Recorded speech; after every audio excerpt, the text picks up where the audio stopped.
'07 Lexus RX 350 with the 3.5 engine removal to get the engine harness out. So this goes into the behind the dash here. You're going to remove your windshield wipers and your cowling, and then this piece of sheet metal held down with some nuts here for the struts on both sides, and some 10mm bolts, and this will lift up really easy. And there's two nuts that hold the harness to the firewall, and then on the inside you just take your glove box and you fold it down. Well, in fact, I don't even think you need to do that, but in order to unplug it from what it's plugged into on the inside of the car, just pull this lower panel. It's just right here, those connectors and these connectors, and then the harness easily will pull out of there. Go ahead and remove the refrigerant. You're going to leave the compressor on the engine, so much easier that way.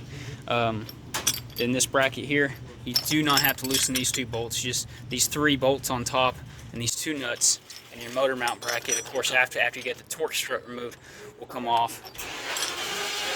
And then just got your shift cable, and the wire comes over here to your fuse block, so pull that nut off and pull that harness out, your positive battery cable, whatnot.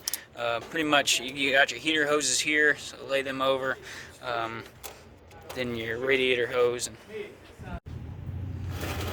under your strut bolts on the top, so you leave your CV axle and everything.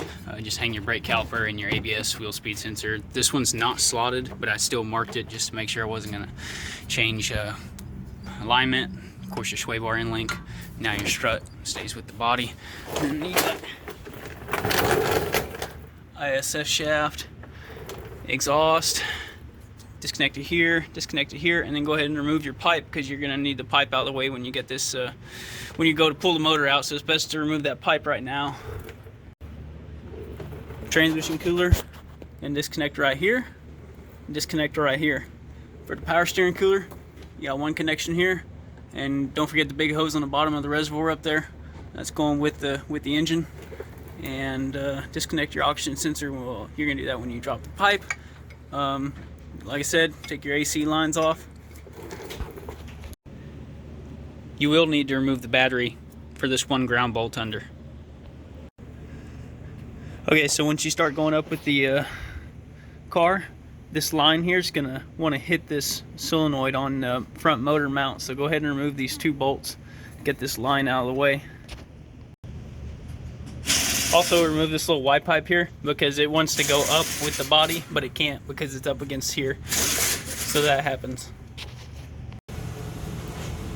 Okay, so here's the motor out. Basically, we've just got the harness I showed you. That comes off. This is held on to the passenger side strut mount location, little ground. Then we have our transmission cooler hose here, or power steering cooler hose, automatic transmission cooler hoses. All this stayed on. Now we did unplug the oxygen sensor, that went with the exhaust. Did not mess with anything here. We got a brake booster hose, and then we got our battery positive cable that comes off. This goes up to the fuse block. Ground cable.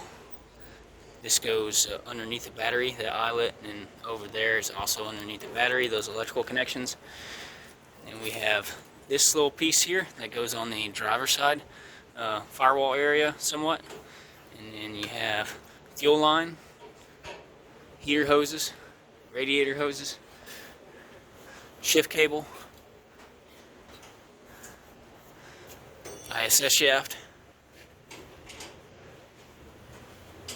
sway bar end links, and those upper clamp bolts, brake stuff.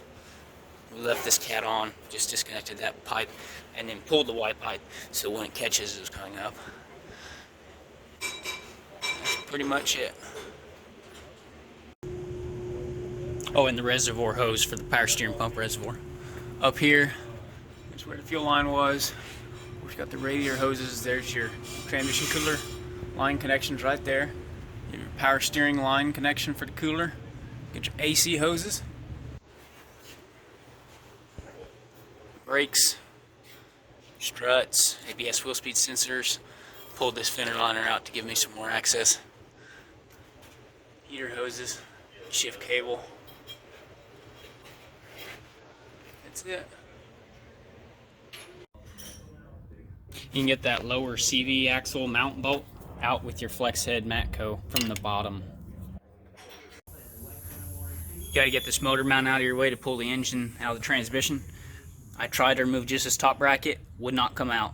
I had to remove the 3 nuts on the frame. They're just 17mm on the bottom, and the whole piece comes out as one. Pull your power steering cooler line off the frame here, give you enough room. There you go, motor pulled. As you can see, I left this in place, did not have to mess with any of this. It was a little tight coming off here, but it wasn't too bad. And you do not have to mess with this motor mount at all, that's for the transmission. So it appears that there's supposed to be a bell housing bolt in this hole, and if you put one in there, it'll start threading into it, but that's not a threaded hole. There's supposed to be nothing there. It's just a normal hole, and so your bolt will be the perfect size to start threading into it. So it's only a bolt there. This is on the back of the on the top here. I attached the chain here. That is a little bit finer thread M10 than normal, and then back here is a normal coarse thread M8. Mark your ISS shaft before removal. There is no master spline. You're gonna need 3 of these to do this job. It's the exhaust crush rings.